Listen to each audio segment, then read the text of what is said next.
Declining trust in law enforcement can lead potential recruits to stay away from the academy.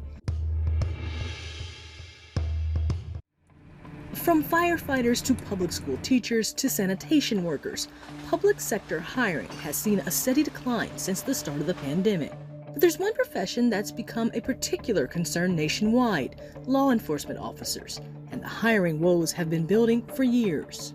A survey of police departments in 2019 found that nearly 80% of agencies reported struggles with hiring qualified recruits.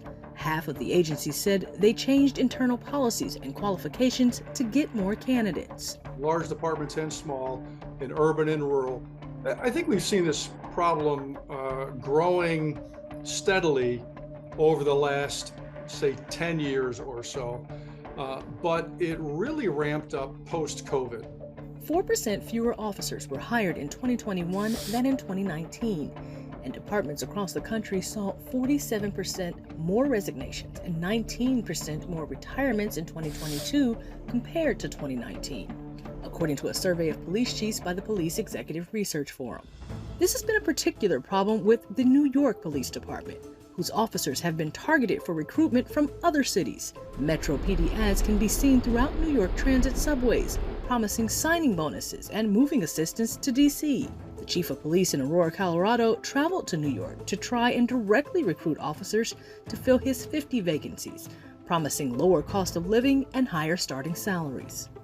Some states have added a recruiting bonus to out-of-state applicants who are already certified, which they're all interesting ideas, but when we're taking from one agency to another, we're not solving the problem, we're just moving it.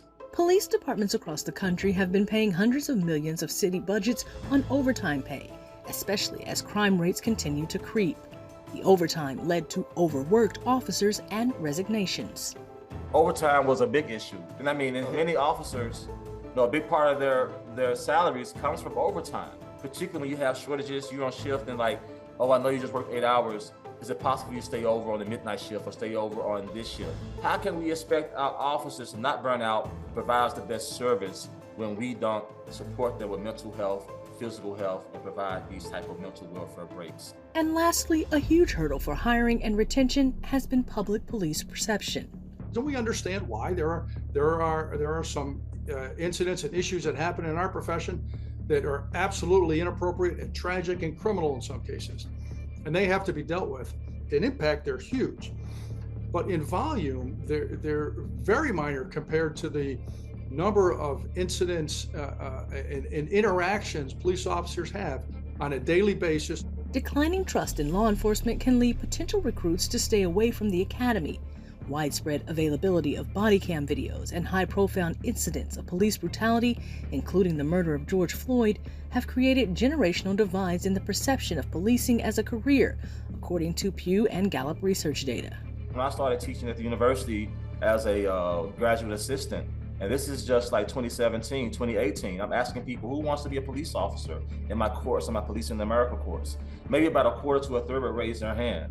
I asked that question just this last year, and nobody raised their hand. Experts say hiring shortages can lead to agencies shrinking training windows or lowering test qualifications in order to fill crucial vacancies. Some chiefs of police expressed concern that to fill vacancies, they risk becoming a so-called second chance department for officers that were dismissed elsewhere for misconduct or even criminal activity.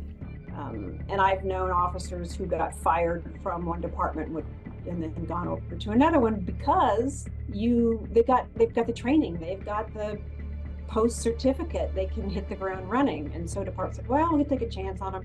A number of departments have responded to the hiring shortages by dedicating more funds to competitive salaries. Others have lessened low-level requirements for the academy, like no tattoo rules or easing restrictions on prior marijuana use. Ultimately, many insiders say in addition to improvements with wages, benefits, and work-life balance, there has to be a more fundamental cultural shift to address the lack of trust and support.